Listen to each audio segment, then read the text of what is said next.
pant জোতা shirt পিন্ধি পেলাই এক ঠাইলৈকে যাব লাগি ওলছোঁ এক ঠাইলৈকে যাব ওলোৱা ঠাইখিনি নাম হৈছে পাথেৰী ঘাট আচলতে নহয় পথৰু ঘাট আপোনালোকে কিতাপে পত্ৰই পাইছে পথৰু ঘাট কিহৰ কাৰণে বিখ্যাত আজি 28 তাৰিখ শ্বহীদ দিৱসৰ দিনা আমি গৈছোঁ যাৰ লগে লগে দেখা পালোঁ এটা দীঘলীয়া পৰিৱেশ সুন্দৰ পৰিৱেশ মানে হ'ল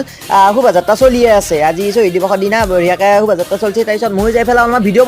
বনাই পেলাই অলপমান মোকো দেখালোঁ দেখাৰ পিছত এয়া দেখা পাই আছে বিহু চিহু টিৱাই একেবাৰে বহুত নানানটা তাৰপিছত অলপমান বেংক পাতি আছিল বেংক পাতি অকণমান নাছিলোঁ নাচাৰ পিছতে অলপমান ময়ো যোগদান দিলোঁ দি পেলাই একেবাৰে পাতে ঘাটলৈকে গ'লোঁ যাই পোৱাৰ লগে লগে এয়া গেটখন দেখা পালোঁ গেটেদি বঢ়িয়াকৈ ভিতৰত সোমাই গ'লোঁ সোমাই যোৱাৰ লগে লগে এয়া শোভাযাত্ৰাগিলা আহি আছে তাৰপিছত বহুত মানুহ হৈছে অভাৰ বহুত ঠাইৰ পৰা বহুত মানুহ আহিছে তাৰপিছত ইয়াতে বহুত দোকান বজাৰো আহিছে তাৰপিছত প্ৰদৰ্শনীমূলকো বহুত বস্তু আহিছে তাৰপিছত এখন মঞ্চ পৰমাচাৰ আছে আমাৰ ইয়াতে তাৰ পৰা উঠি পেলাই আহিলোঁ আহি পেলাই বিল্ডিঙৰ ওপৰৰ পৰা উঠি পেলাই বঢ়িয়াকৈ শ্বট এটা লৈছোঁ শ্বহীদ বেদীটোৰ এইটো শ্বহীদ বেদী আপোনালোকে কিতাপৰ পত্ৰই দেখাই পাইছে তাৰপিছত অলপমান ফটো চটো উঠিলোঁ অলপমান চেল্ফি লৈ পেলাই এই লগত বহি আছোঁ বহি পেলাই ভিডিঅ'টো শেষ কৰিছোঁ যদি এনেকৈ ভিডিঅ' বনাব লাগে লাইক কমেণ্ট